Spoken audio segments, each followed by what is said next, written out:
What's going on, YouTube? Happy holidays. My name is Joe, aka J to the OE.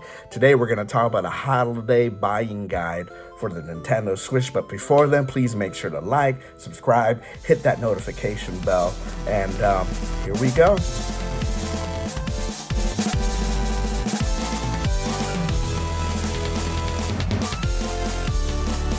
Now, before we get into it, here's kind of one rule. This is only coming from games that I own personally, and more for the physical gamers, the way you can put it on your shelf. That way I know about it. There's a little bit of honesty in this. A lot of other games could go in this list, but right now it's just games that I own. But I don't have a lot of the more popular games right now, like Kirby the Forgotten Lands or Bayonetta 3 or Xenoblade Chronicles 3. I haven't gotten a chance to buy those yet because I haven't seen them on sale enough. But those are great games, I hear. Those are great scoring games, and so you can't go wrong with those. Now, here's a caveat. If you're getting a new system for your kids, the biggest question to really ask is, what are their friends playing? Because the biggest reason I had an Xbox growing up is because that's what my friends play.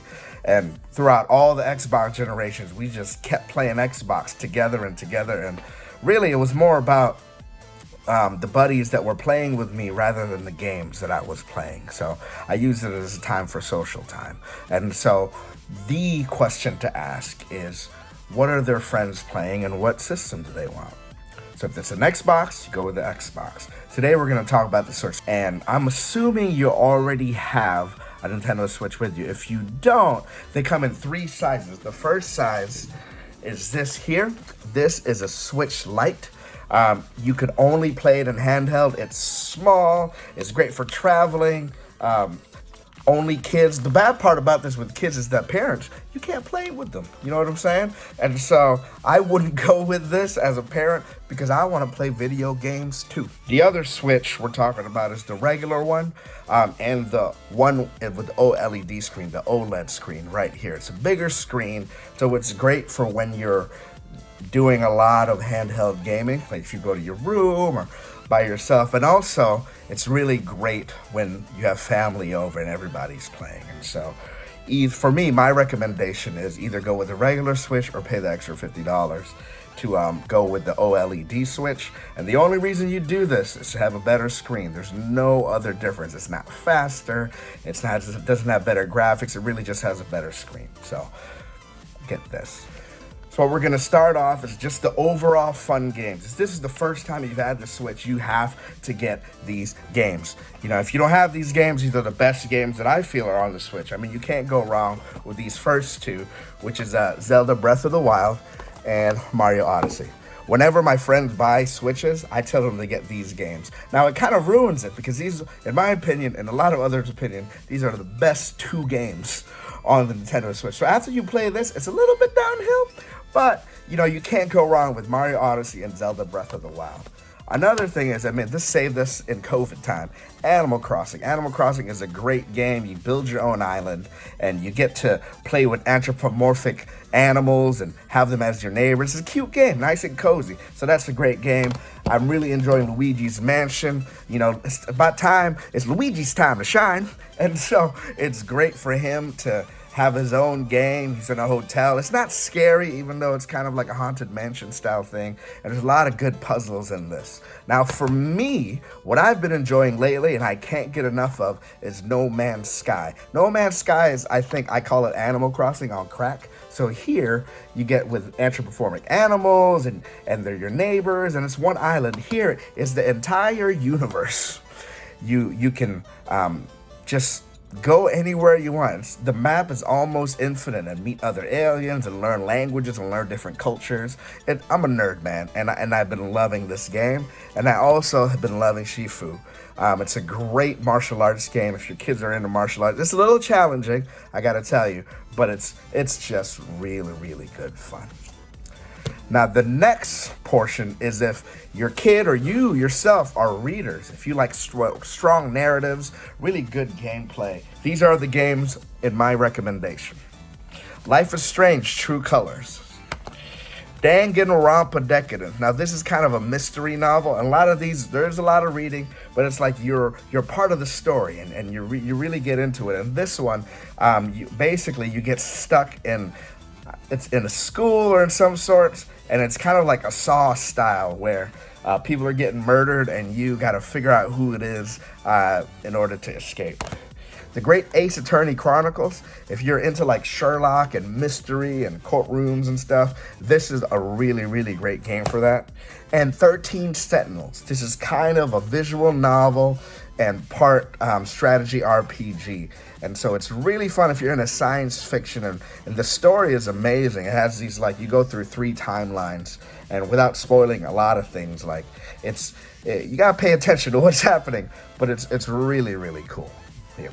The next category is RPGs. Now, they're called role-playing games. Now, usually the way I define an RPG is they usually have a good story, there's deep characters, and you're able to develop and improve that character. And Switch has a ton of them. So I divided them into 3 based on their battle systems. And I know there are other ways and better ways that these are explained, but this is kind of my interpretation on it. So the first battle system and the first RPG that we're going to talk about is turn-based. And what turn-based is during the battle, you take turns attacking. It's like your turn, their team's turn, my team's turn, and stuff like that. But I kind of like that because you can think about these attacks really well, and like every attack matters. So these games usually run really long, maybe over 20 to 30 hours, or some of them going up to 90 plus hours.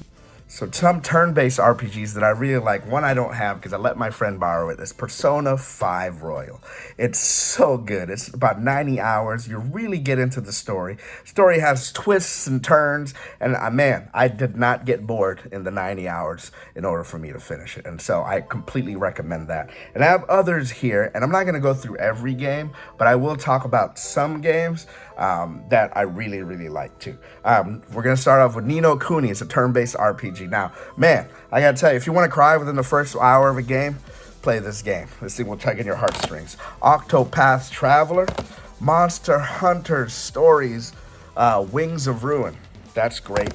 Tokyo Mirage Session Sharp FE. Now, I like this. This is a mix between Shin Megami Tensei and Fire Emblem. You play as kind of like pop idols in Japan, and the story's a little crazy, but the battle system for the turn-based RPG here is really, really fun. Dragon Quest XI is almost like the quintessential JRPG here. It's really long, and you play as the chosen one, trying to get right with the world, essentially. Crystales, and the Pokemon games. Now, there's a ton of Pokemon games out.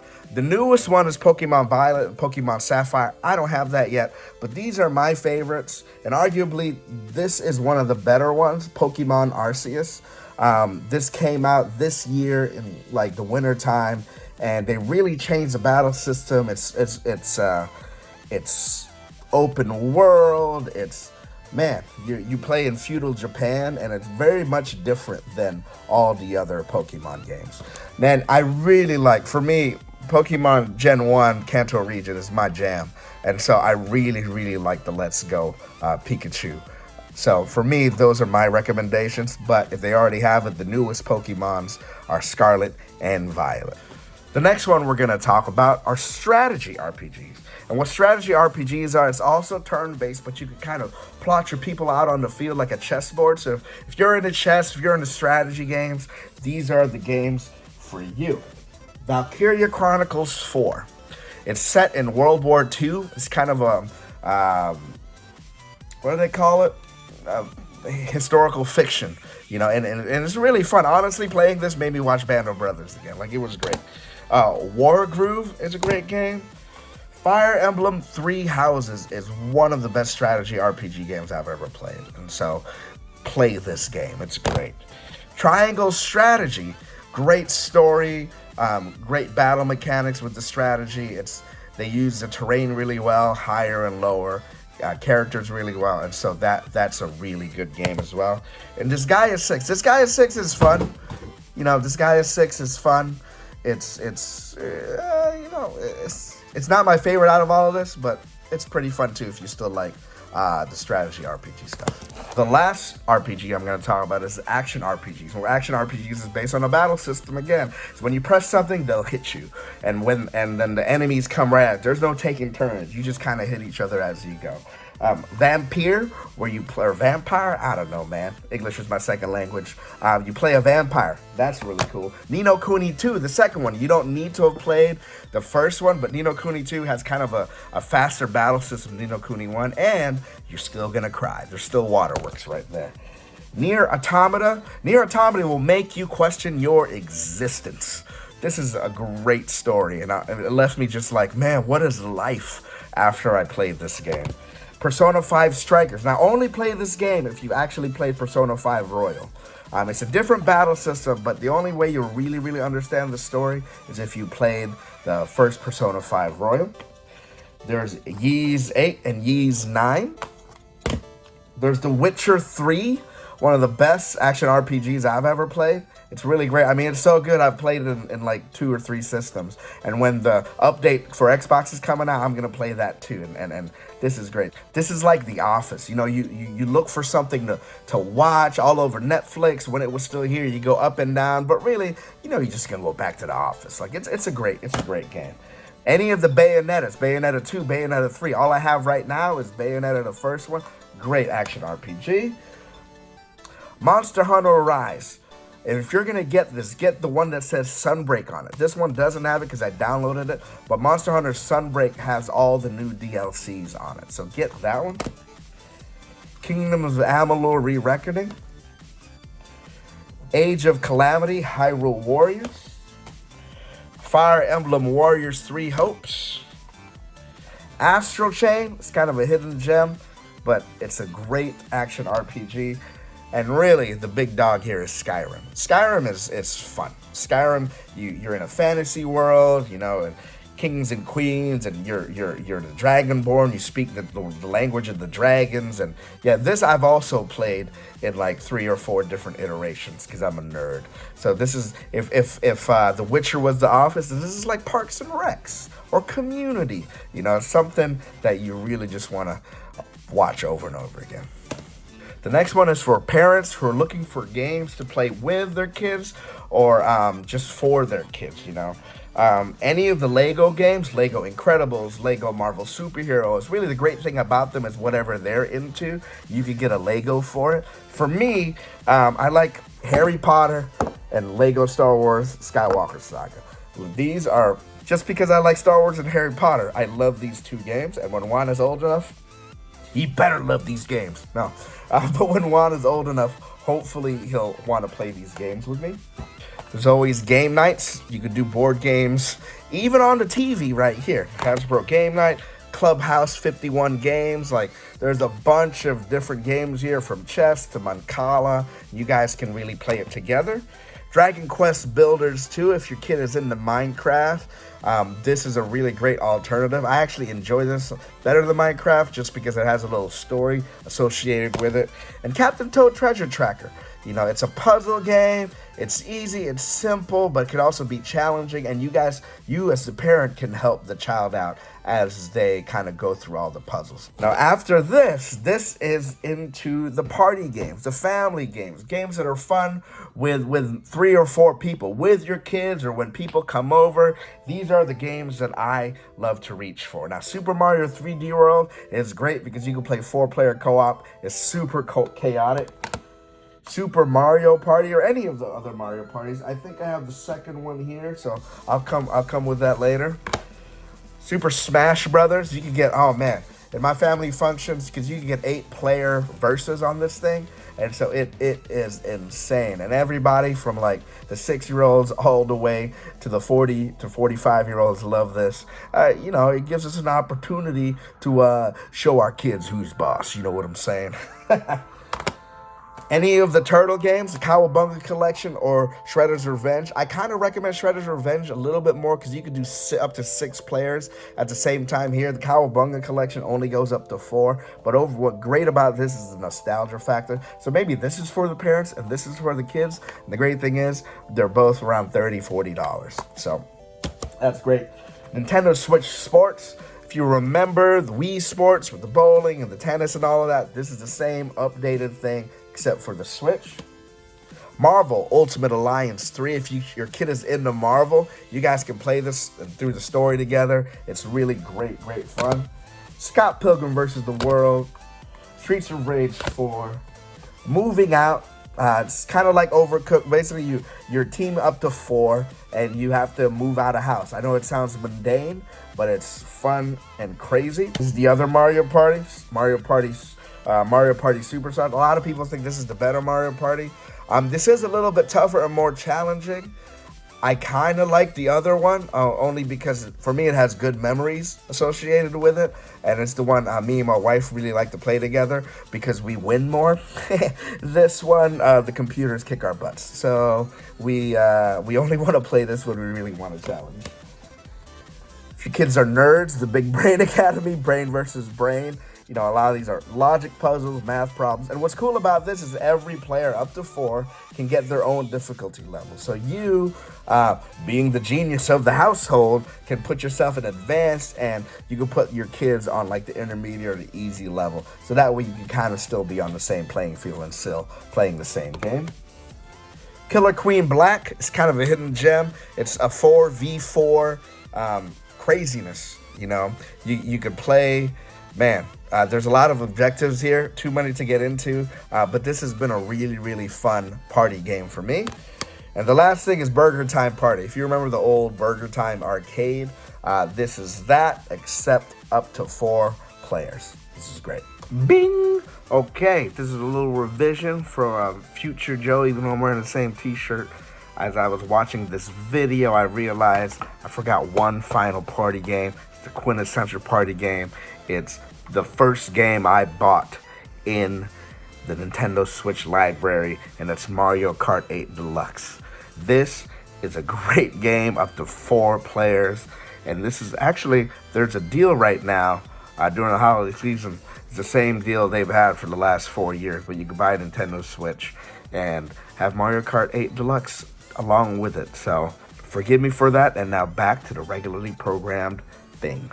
Bing! The next game I'm going to talk about is Metroidvanias. They're all pretty challenging, but all really beautiful games. Sometimes you hit a wall where you can't go any further, but you'll have to explore to get the power to break that wall, and then you go through that wall. So it's really built on exploring every nook and cranny of the game. Now, the best one is what it's known for, Metroid Dread. Really challenging, pretty short game, like 10-15 hours.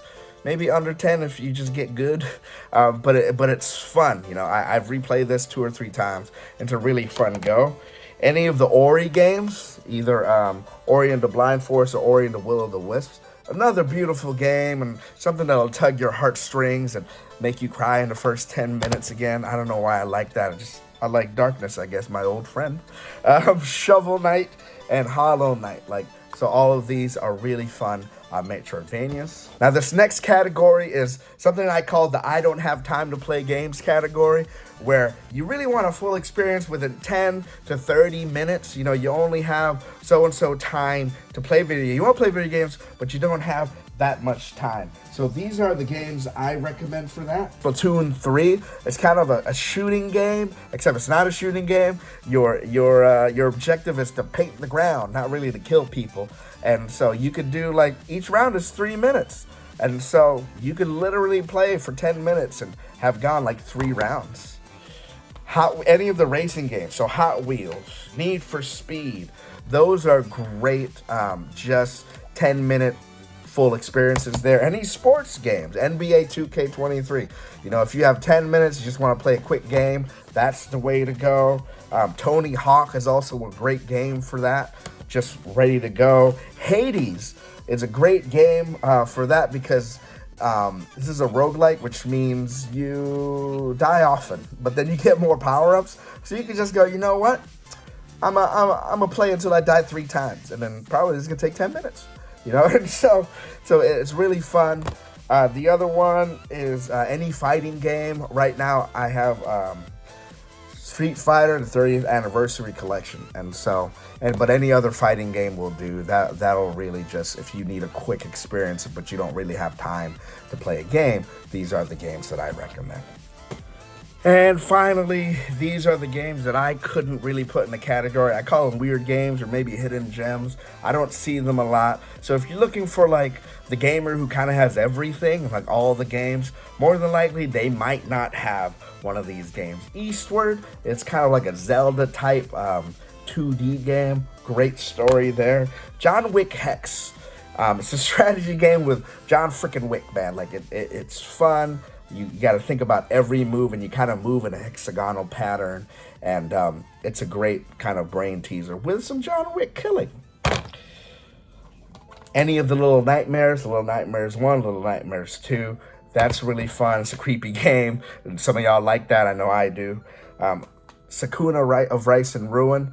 It's a harvesting game plus a side-scrolling like beat 'em up action game, and so that's fun. And My Friend Pedro, I can't describe this game, but there's a talking banana in it, and that's your friend Pedro. And yeah, you shoot people. I don't understand.